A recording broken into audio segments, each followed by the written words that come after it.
I had a conversation this morning driving in with our friend, our government affairs vice president, Tommy Goodwin, at the Exhibition and Conferences Alliance. I know you are no stranger to Tommy, share a lot of screen time together. And we were discussing other areas of our industry that the tariff strategy is impacting. And he started talking about the show organizers, the people that own the shows. One of the reasons that investors in general, and we're probably seeing this play out in the volatile market, the US is considered and has been considered for a long time the least risky market in the world. So it's one of the reasons dollars flow to the US stock exchange. It's one of the reasons we have 13,000 trade shows in North America. And yet, this is not a situation that is reducing or maintaining a low risk environment.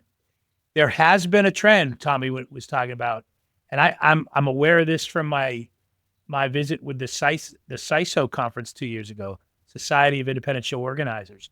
There's a lot of interest in the Middle East about shows and the expansion of conferences and expositions there.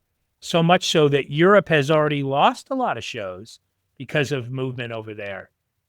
So the discussion is, does this only add fuel to show organizers looking for an alternative to the United States to actually host their event? And what potentially impact does that have on our businesses here? Any thoughts on that? I think the roll of the dice on that, if you were to move a show from the United States to the United Arab Emirates, wherever you may decide to go, is will you get the American attendee to travel to the show? And that's a huge expense. And, the shows at least taking place here in the States, by the best statistics I'm seeing, are at most 25% foreign attendees. So it's about 30, it's about 30% to your point. So, but if that cost gets pushed to the US business person because of other variables not in their control, they just may go, Jimmy Crackhorn, and I don't care. Somebody's going to pay for the travels. And I think owners are going to look at, I don't necessarily have your same costs of your material handling and drayage model. I don't necessarily have the same union costs that are associated in the US model. So this would be just another really big thing that could potentially tip that over. And I don't think there's going to be an exodus in a year or two, Rob. But I do think if they go, at the end of the day, it's still going to be cheaper for audiences. Again, if 2/3 of the audience is American, can we get that down to half of that? And so I think it's a genuine concern. I don't know how immediate that impact would be. Yeah, I think the other piece that has to be examined is, what is the cost for an American company, small business, to go and exhibit overseas, wherever these shows go? And I think it will be absolutely prohibitive for most. And I think that's why at least the U.S. business, I think, is potentially safe for the long term. You may have some shows that might move. It's also why, on a webinar to the Las Vegas chapter of the EDPA on the subject of tariffs, which I was shocked that like 60 people attended it on a local level to understand what was going on.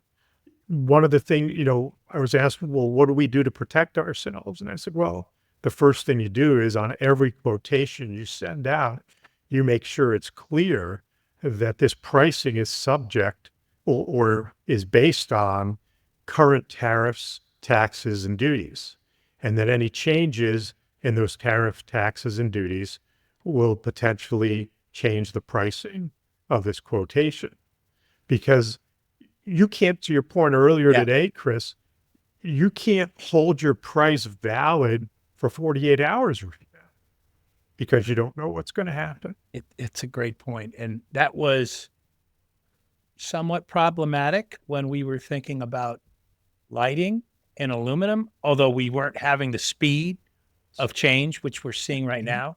But the way that this has opened up in the last month and a half, this is now a tier one problem about How good is your estimate for the way that's moving? And I think only time's going to tell about, will this be swinging like a pendulum back? We've seen that happen a couple of times with tariffs in Canada and Mexico.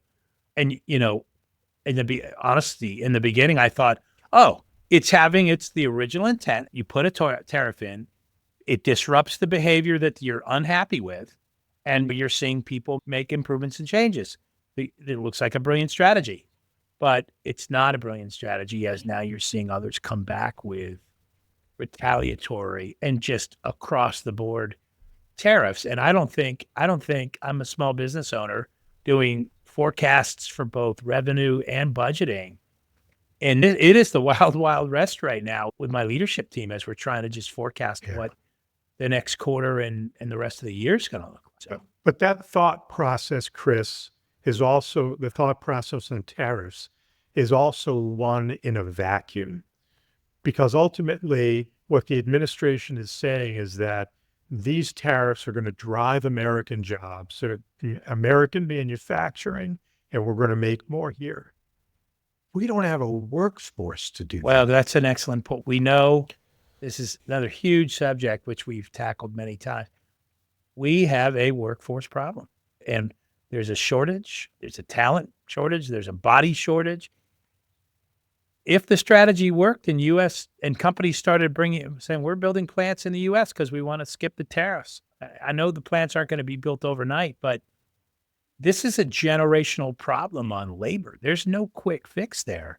So to your point, this is a very complex and difficult thing to see happening. I'm boggled in Massachusetts, where I live, to read the news reports that there are more kids that want to go to trade schools than there are slots to attend trade schools. And yet local government's doing nothing to expand the number of slots to attend trade schools. By the way, I think my takeaway there is the title for your memoir, Boggled in Massachusetts. No, you're right. Supply and demand thing. So, this is really amazing to think about this.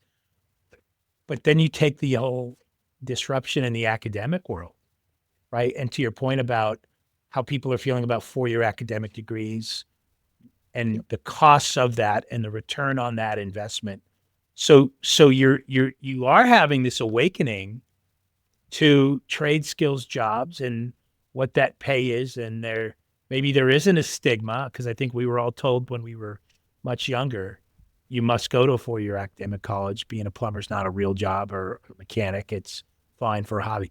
And that's just not the case anymore. So all these things are converging, that the awakening of trade skills, the demand for it, the growth in sectors of the economy that need it, and then, of course, the aging out of a lot of the, 56, 58 and above.